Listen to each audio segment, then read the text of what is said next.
জানো তো, তোমাদের মতোই আমারও বিরক্ত লাগে মাঝে মধ্যে এই একঘেয়েমি জীবন। টাইম টু টাইম রান্না করা, টাইম টু টাইম বরকে খাওয়ানো, বাচ্চা খাওয়ানো, টু জেড করে যখনই আমরা ক্লান্ত হয়ে পড়ি, তখন না নিজের জন্য একটুখানি সময়ও থাকে না যে একটু নিজের কথা ভাবি, নিজের ত্বকের যত্ন নিই, কত কিছু।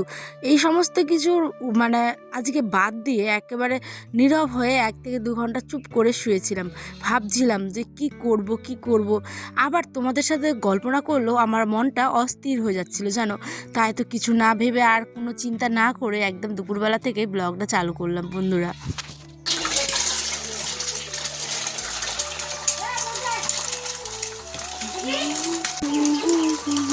হ্যাঁ বাবা।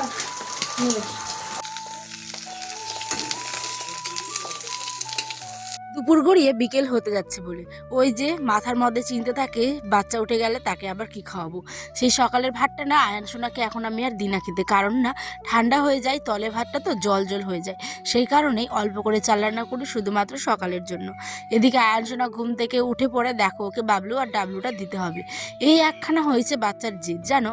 এই কার্টুন দেখবে তারপরে কিন্তু সে খিচুড়ি খাবে। একটুখানি গাজর, একটুখানি আলু, মসুর ডাল, চাল দিয়ে করে দিলাম ফুটিয়ে খিচুড়ি, সাথে একটাখানি ডিমের পোচ। দেখো ডিমের পোচটা অনেকে হয়তো একটুখানি নরমভাবে করো, আমি একটুখানি উল্টে পাল্টে করে করলাম, যেহেতু বাচ্চা তো বদহজম হতে পারে সেই কারণে। এদিকে ওকে খাইয়ে দিলাম আস্তে আস্তে। আর কোনো কাজ করিনি, একেবারে চলে আসলাম রাত্রি।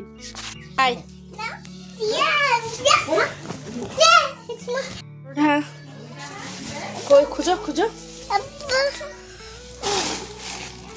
চলো। প্রত্যেকটা বাচ্চাও হয়তো এরম, তাই না বলো? শুধুমাত্র অপেক্ষায় থাকে যে বাবা কখন ঘরে আসবে আর কত খাবার নিয়ে আসবে। এই হচ্ছে বাচ্চাগুলোর আবদার। সারাদিন তো মায়ের সাথে থাকে, টাইম কাটাই। তো আজ ছিল বৃহস্পতিবার, হাটবার। তো সকালবেলা থেকে ওরকম দেখলেই কোনো ভিডিও করিনি, মনটা ভীষণ খারাপ ছিল, অনেক চিন্তা মাথার মধ্যে ছিল। তো চিন্তাগুলোকে দূরে সরিয়ে চলে এসেছি তোমাদের সাথে আবারও সন্ধ্যার দিকে। আমার না গ্যাসটার এরম কেন হচ্ছে আমি জানি না, তোমাদেরও কি এরম হয়? মানে যখনই রেগুলেটরটা ঘোরাই তখনই না একটা সঁ সঁ করে আওয়াজ হয়, মনে হচ্ছে কোথা দিয়ে গ্যাসটা লিক হচ্ছে। কিন্তু পাইপও আবার ঠিক আছে, আর সিলিন্ডারটাও ঠিক আছে, কিন্তু জানি না কোথাও একটুখানি লিক হচ্ছে।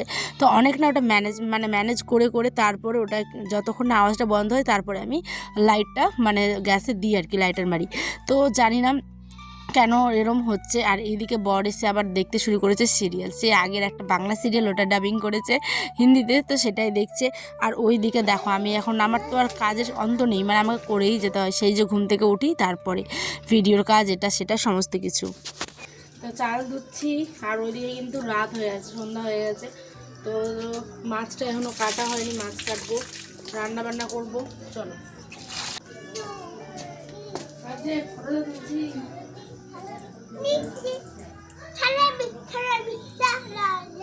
আমাদের বৃহস্পতিবার গ্রামে হাট বসে। তো গ্রামের হাটে প্রত্যেকটা দিনই ওই দিন মানে বাড়িতে আর কি হাটবারে মাছ নালে মাংস কারবারই হবে। তো আজকে আমাদের নিয়ে এসছে মাছ, রুই মাছ। আয়ানের দিকে খাচ্ছে পরোটা, সাথে ছিল একটা লাল মিষ্টি। আমার তো ভীষণ পরোটা, কিন্তু দেখো আজকে আমি খাইনি, ওকেই দিয়েছি পুরোটা খেতে, যে খা। আর এই দিকে কথা বলতে বলতে জলটা ও টকবক করে কিন্তু ফুটছে, দিয়ে দিলাম ফুটন্ত জলের মধ্যে চাল। আয়ান বাবু এদিকে ভীষণ খুশি, সে পরোটা মিষ্টি খাচ্ছে বলে, আর ওর আব্বাকেও খাইয়ে দিচ্ছে, আমাকেও একটু একটু করে, যদি ওর কাছে চাওয়া হয় তবেই। এদিকে আমি সারা সপ্তাহের বাজারটাকে ঢেলে নিলাম ভালো মতো। দেখো আদা, রসুন, মটরশুঁটি, পেঁয়াজ, আলু, পালং না লাফা শাক, তারপরে কত কিছু, গাজর টাজর হাবিজাবি, এইটাকে গুছিয়ে গাছিয়ে একেবারে পুরো সমস্ত কিছু রেখে দিয়েছি। আর সামনে যেহেতু আমাদের কয়েকদিন পরে আসে রোজা, তার জন্য দেখো 2 রকমের বাদাম, খেজুর, অনেক কিছু নিয়ে এসেছে। ফলগুলো আনা হয়নি, কারণ ফলগুলো একটু পরে আনবে, কয়েকদিন পর।